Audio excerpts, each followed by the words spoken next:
This is the night God interrupted a party and ended an empire before sunrise.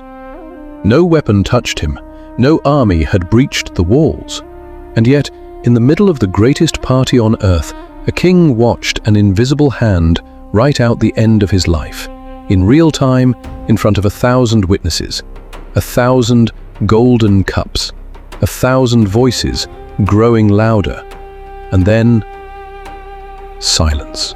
Because in the middle of the greatest party, the world's most powerful empire has ever thrown, something walks into the room that no soldier can stop and no king can command. Babylon, in the 6th century before Christ, was not just the capital of an empire. It was, by most ancient measures, the greatest city on earth. Inside those walls stood temples, palaces, and the famous glazed brick Ishtar Gate. His father, King Nabonidus, was the real ruler of the empire. But for nearly a decade, he simply left, settling far away in the Arabian oasis of Timur. See it done. The province will answer to me until my father returns. Yes, my lord. Meanwhile, a new power was rising in the east. Babylon's field army had recently been broken. Cyrus's forces were closing in.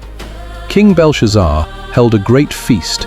1,000 of his nobles gathered in the hall, wine flowing, the air thick with music and pride. Bring the vessels, the gold and silver my fathers carried out of Jerusalem. Tonight we drink from them.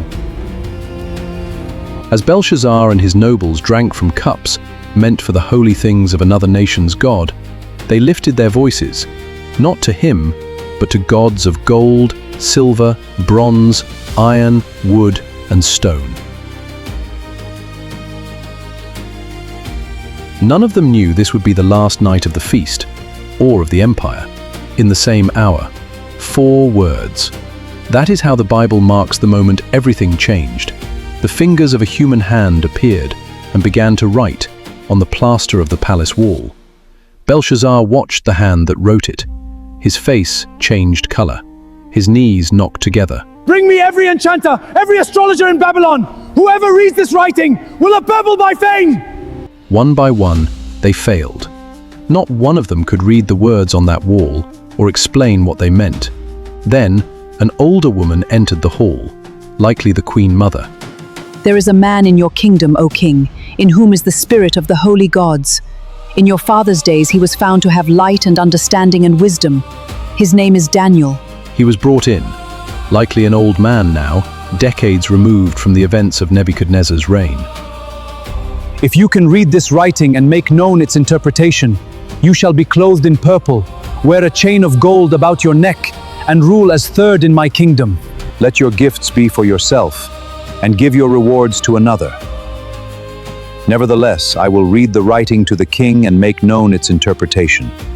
You knew that Nebuchadnezzar your father was humbled by the Most High God, and you, Belshazzar, have not humbled your heart, though you knew all this.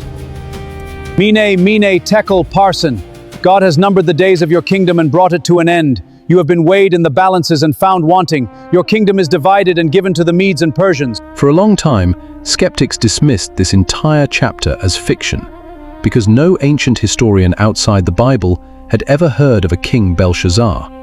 Then, beginning in 1854, archaeologists began recovering Babylonian clay cylinders. One record, found at Ur, records a prayer for Nabonidus's firstborn son. The son's name was Belshazzar. The Nabonidus Chronicle, an independent Babylonian record, confirms that the city fell suddenly and with little resistance, exactly as Daniel's account implies. Ancient sources tell us Cyrus's forces moved through the lowered waters of the Euphrates into a city that believed itself unreachable. The precise identity of Darius the Mede, who Daniel says received the kingdom that night, remains one of the genuinely unresolved puzzles of ancient history. That night, the feast ended in the dark, weighed and found wanting, not too small, not unnoticed, weighed deliberately, precisely, and found lacking what mattered most.